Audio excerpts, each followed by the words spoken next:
Bharatiya Janata party जिंदाबाद जिंदाबाद, माननीय श्री योगी मोदी जिंदाबाद जिंदाबाद, अमन तिवारी जिंदाबाद जिंदाबाद। जी हाँ, इस बार लक्ष्मी सागर वार्ड से पार्षद पद के प्रत्याशी अमन तिवारी पुत्र अश्वनी तिवारी लालू को जिताना है। कमल के फूल के आगे का बटन दबाना है। जी हाँ, याद रखना, इस बार कमल के फूल के आगे बटन दबाना, अमन तिवारी को जिताना अगर चाहते हैं लक्ष्मी सागर वार्ड का विकास। जो विकास कराएंगे हम उनको लाएंगे, जो विकास कराएंगे हम उनको लाएंगे। अब की अमन तिवारी को पार्षद बनाएंगे। हाँ, कमल के फूल के आगे वाला बटन दबाएंगे। वादा नहीं विकास करेंगे, साथ दीजिए काम करेंगे। कर्मठ जुझारू ईमानदार प्रत्याशी हैं अमन तिवारी। इस बार अमन तिवारी को जिताना है, लक्ष्मी सागर वार्ड से पार्षद बनाना है, कमल के फूल का बटन दबाना है। करेंगे विकास और करेंगे तरक्की, भैया की बात है सुन लो ये पक्की। जी हाँ, कमल के फूल के आगे का ही बटन दबाना है।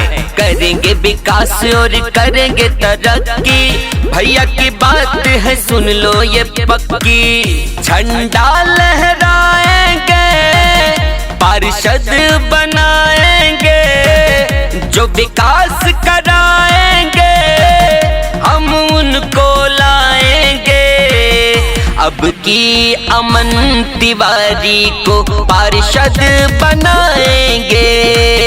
हाँ, कमल के फूल के आगे वाला बटन दबाएंगे। जी हाँ, इस बार अपने वार्ड लक्ष्मी सागर का अगर चाहते हैं विकास हो तो पार्षद बनाएं अमन तिवारी को। चुनाव चिन्ह कमल के फूल के आगे वाला बटन दबाएं। याद रखें, आपका बेटा अमन तिवारी 24 घंटे सेवा में लगे रहते हैं, वादा जो करते हैं पूरा करते हैं। ऐसे हैं अमन तिवारी, तो कमल के फूल के आगे बटन दबाएं। 24 घंटे सेवा में लगे रहते हैं, वादा जो करते हैं पूरा करते हैं।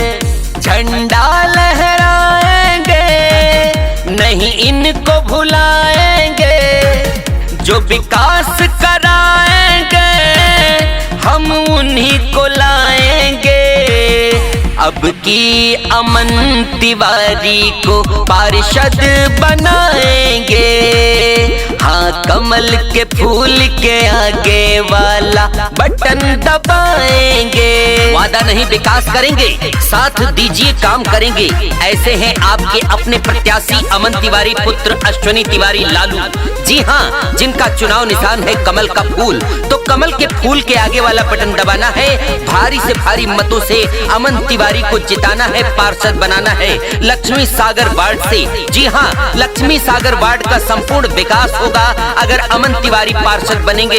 तो भैया नहीं भुलाना, भाभी नहीं भुलाना, इस बार बटन कमल वाला ही दबाना, अमन तिवारी को जिताना। जो विकास कराएंगे हम उनको लाएंगे, जो विकास कराएंगे हम उनको लाएंगे। अब की अमन तिवारी को पार्षद बनाएंगे।